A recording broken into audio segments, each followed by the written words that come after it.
Paz do Senhor, hoje daremos continuidade ao nosso estudo sobre a Epístola de Romanos, a partir do capítulo 12. E eu já expliquei no primeiro estudo, porque comecei pelo capítulo 12. Capítulo 12 em diante, Paulo vai falar sobre vida cristã, sobre a igreja, sobre como devemos, como o cristão deve agir para agradar a Deus. Então,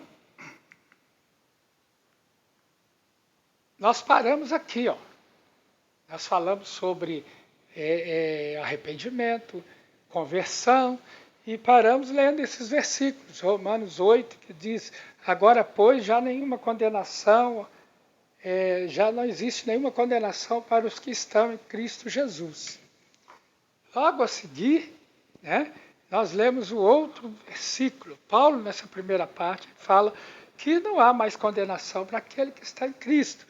E agora em Efésios ele vai dizer: até que todos cheguemos à unidade da fé e do pleno conhecimento do Filho de Deus, à perfeita varonilidade. Ele fala de crescimento espiritual, à medida da estatura da plenitude de Cristo.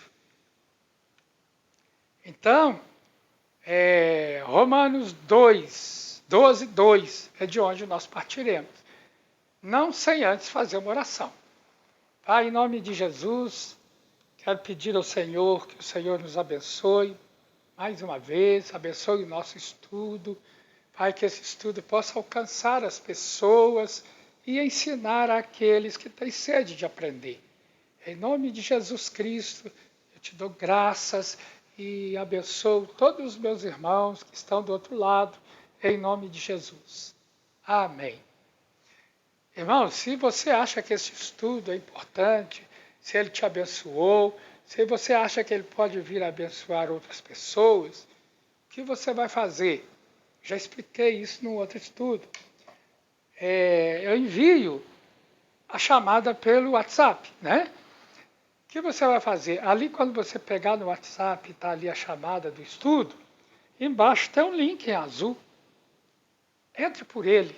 Clica naquele link azul, você vai ser levado lá no YouTube, onde o estudo está armazenado.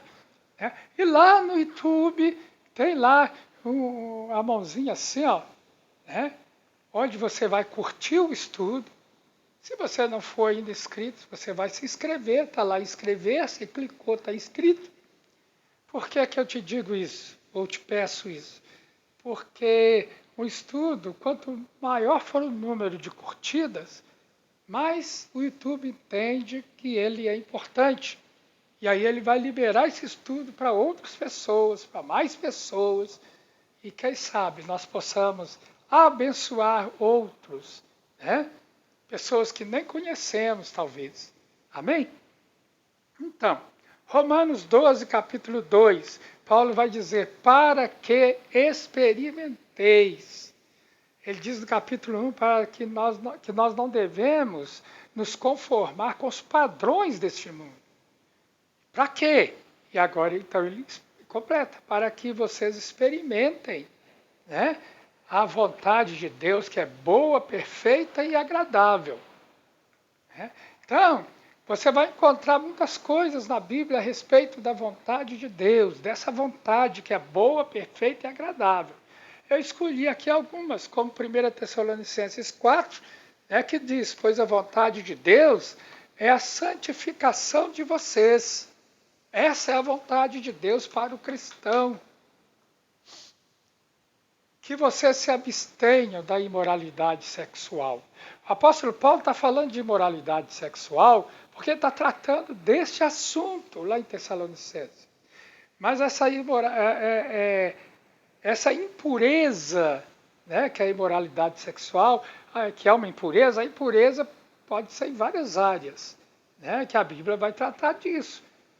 Aqui nós não teremos tempo de ver todos, Paulo vai dizer, olha, aí nessa mesma referência, nessa mesma passagem, pois Deus não nos chamou para a impureza, seja ela qual for, e sim para a santificação. Deus te chamou para ser santo. E aí, nós vemos então o ministério do crente, dos versículos 3 a 8, que é a nossa meditação hoje. Nosso ministério. No versículo 3, o apóstolo Paulo diz que nós devemos pensar com moderação. Ora, o que é uma pessoa moderada? O que é moderação? É uma pessoa que não é extremista, sabe? Que nem vai para um extremo, nem para o outro extremo. Uma pessoa que tem uma vida equilibrada. Não é aquela pessoa que hoje está muito triste, amanhã está muito alegre e assim por diante. Uma pessoa que não tem equilíbrio emocional. Né?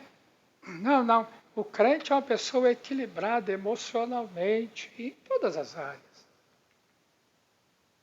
Moderação é a virtude que consiste em se evitar exageros.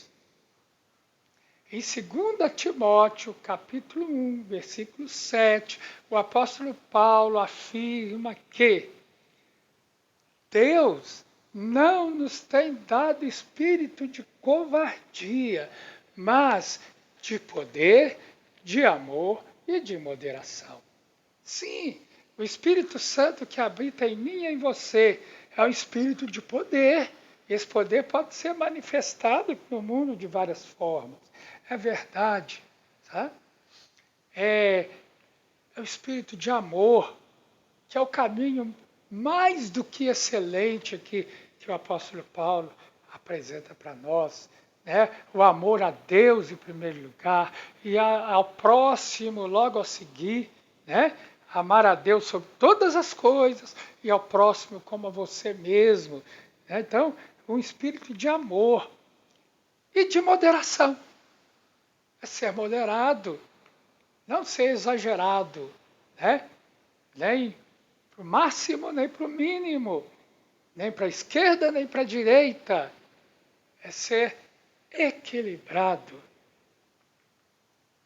Em Tito, capítulo 2, verso 6, há uma exortação aos jovens, para que os jovens sejam moderados.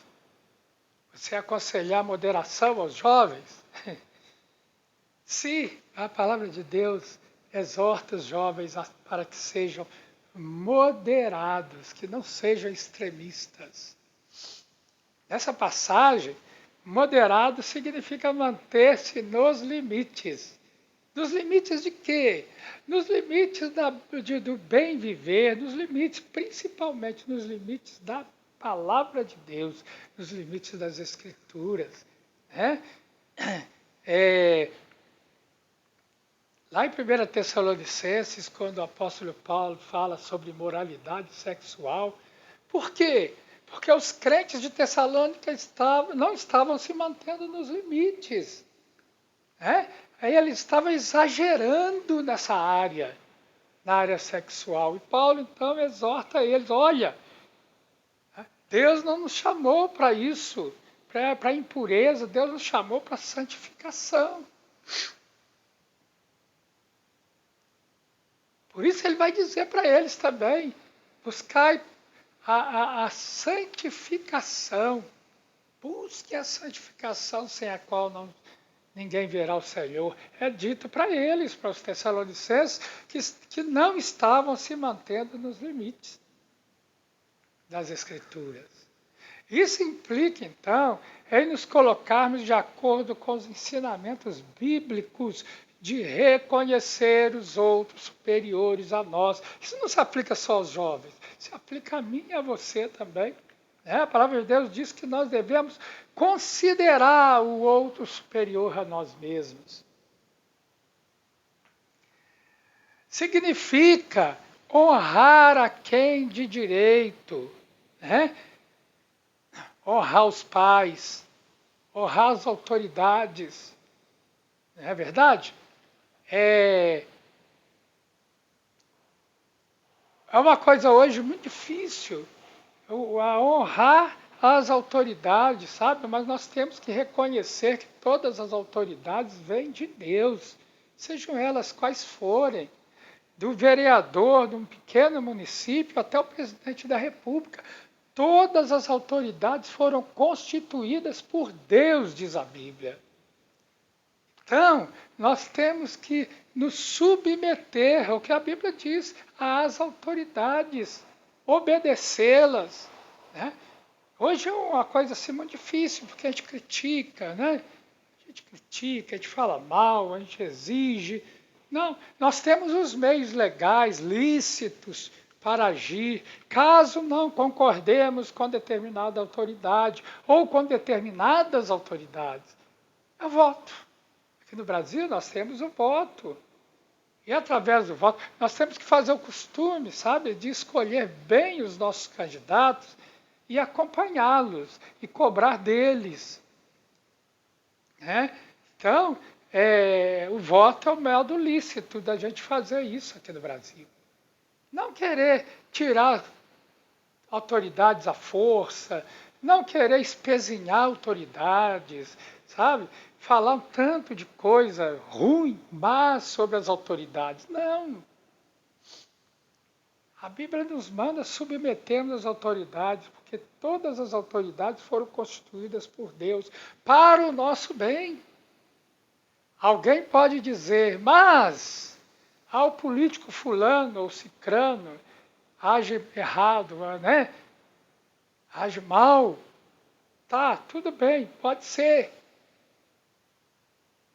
Mas ele vai prestar contas das suas ações enquanto autoridades a Deus, com certeza. Não cabe a nós julgá-lo. Não cabe a nós exigir, né, qualquer coisa. Cabe a nós tirá-lo legalmente lá, através do voto. Mas não, a ação dele enquanto político, isso é uma ação pessoal que Deus vai exigir contas, vai cobrar dele, ele vai ter que se justificar, ele vai ter que se prestar contas das suas ações algum dia. Né? Então nós devemos honrar a quem de direito. Não é puxar saco, gente. Né? Não é ser leiteiro, não é se apegar a pessoa poder fazer o que ela quiser e ter o nosso apoio. Não é isso. Pelo contrário, porque quem ama exorta, quem ama chama atenção. Não devemos nos considerar também sábios aos nossos próprios olhos. Achar que sabemos tudo, sabemos todas as coisas, porque isto não é verdade. Mas devemos ter o coração aberto para ouvir, para aprender, né? Isso sim. Ou seja, não devemos pensar de nós mesmos além do que convém, submetendo-nos às autoridades. É verdade? Eu sou um cristão, eu sou uma pessoa, um cidadão, né, que tenho virtudes, mas também tenho defeitos, que acerto muitas vezes, mas erro outras tantas. Devemos nos colocar no nosso lugar, não sermos o dono da verdade e nos submeter às autoridades, que também deveriam agir da mesma forma, é verdade. Se não agem, é o problema dela com Deus. Versículo 4. Num só corpo, muitos membros. Então, a igreja, é o que o apóstolo Paulo passa a tratar, é composta de muitos membros. O conjunto dos membros forma o corpo da igreja, de quem Cristo é a cabeça. Agora, se nós, cristãos, somos parte desse corpo, isso quer dizer que todos nós temos uma função.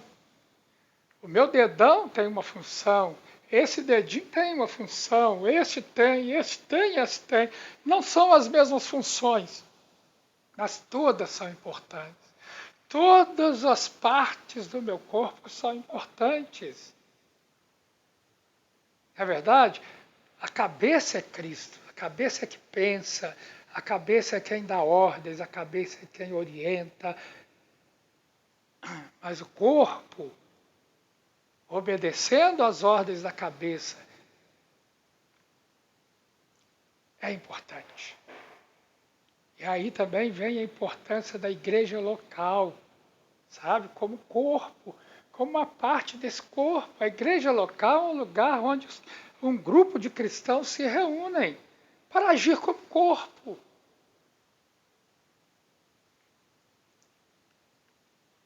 E também nós, então, percebemos que todos somos importantes para o crescimento desse corpo. Todos nós, sem exceção.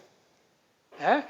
Pensando em termos de igreja, né? O que ensina, o que prega, o que ora, né? Todos são importantes. Em Colossenses 2,19 diz, e não retendo a cabeça, a partir da qual todo o corpo, suprido e bem vinculado, né? Ou seja, a partir da cabeça, todo o corpo, todas as partes do corpo, suprido, ou seja, alimentado, bem vinculado, tudo funcionando de conformidade com o que tem que funcionar, né? Por suas juntas, ligamentos, cresce o crescimento que vem de Deus. É assim que a igreja cresce. Né? Assim que a igreja cresce. Um corpo, muitos membros. Um corpo, muitos membros. Muitos ministérios ou dons. Né? O corpo da igreja. Aí está incluído também a ação social da igreja, que é bíblica. Lá na Príncipe da Paz, por exemplo, nós temos lá o irmão Machado, né, que exerce um trabalho pastoral junto aos moradores de rua, aqueles que estão em estado, né, que estão passando por dificuldades, assistindo-os com alimento, com roupas, assistência médica, assistência odontológica e por aí fora. Isso é o papel da igreja também. Né? Nós queremos parar aqui hoje. O corpo, muitos membros, muitos ministérios ou dons, de onde nós partiremos no próximo estudo, se assim o Senhor nos permitir. Nós vamos falar sobre os ministérios e os dons da igreja e dos crentes. Em nome de Jesus. Que Deus te abençoe.